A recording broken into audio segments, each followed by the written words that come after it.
Halo Fitness Mania, selamat datang kembali di channel YouTube Coach Halim Jiang. Hari ini saya akan membahas tentang beberapa program dalam latihan beban dan hasil yang bisa diraih dalam konteks performance atau hasil kekuatan maupun massa otot yang bisa diraih. Kita langsung saja ke inti pembahasan.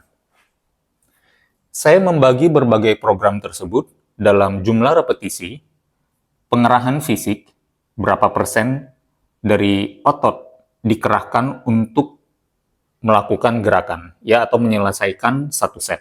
Kemudian ada istirahat antar set atau rest between sets. Kemudian ada hasil yang diraih. Untuk jumlah repetisi 1-3 dan 3-5 yang pengerahan fisiknya 100%, yang berarti beban yang digunakan sangat berat. Karena beban yang digunakan sangat berat, maka istirahat antar setnya pun juga lama, relatif cukup lama, antara 5-10 menit. Maka hasil yang diraih secara primer adalah strength, sementara size menjadi hasil sekundernya. Dan apabila Fitness Mania melatih fisik di set inti dengan jumlah repetisi 6-12 atau kadang sampai 15, tetapi di pengerahan fisik 80-100%.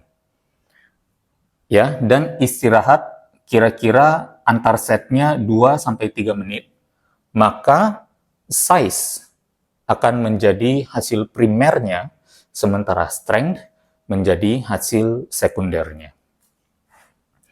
Maka kita temukan juga banyak fitness mania yang kadang warawiri di sini.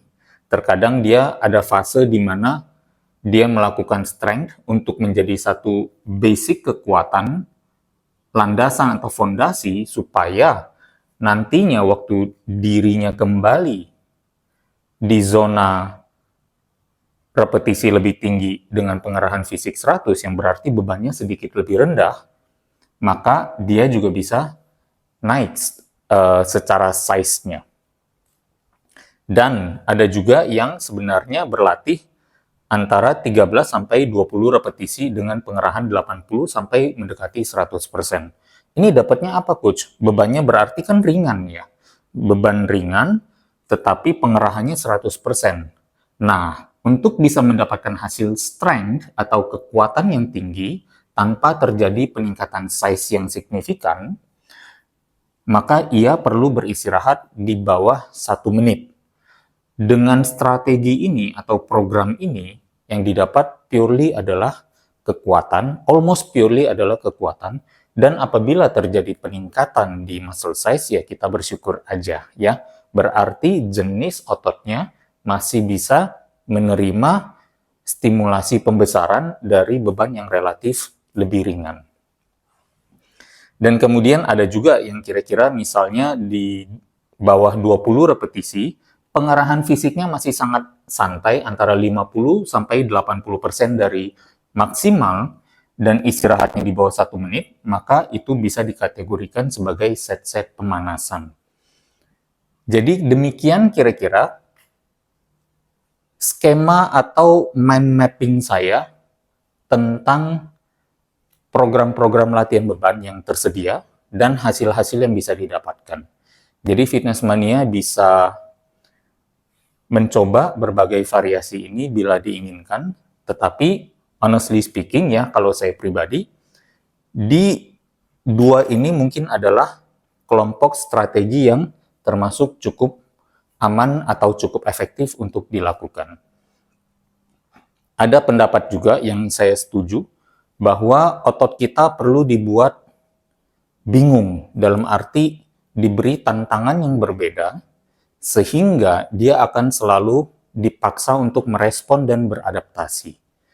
Apabila kita stick atau kita bertahan dengan satu rutinitas yang terlalu lama, maka kecenderungannya adalah otot merasa jenuh dan sudah tanda kutip bisa menebak kira-kira apa yang akan diterimanya, maka kebutuhan akan adaptasi itu pun tidak muncul, ya, karena adaptasi itu biasa ini adalah sebenarnya hasil adaptasi, ya. Jadi demikian kira-kira skemanya, dan silakan memanfaatkan skema ini ke dalam strategi latihan Anda. Semoga bermanfaat adanya. Terima kasih sudah menyimak sampai sekarang. Kita bertemu lagi di episode selanjutnya.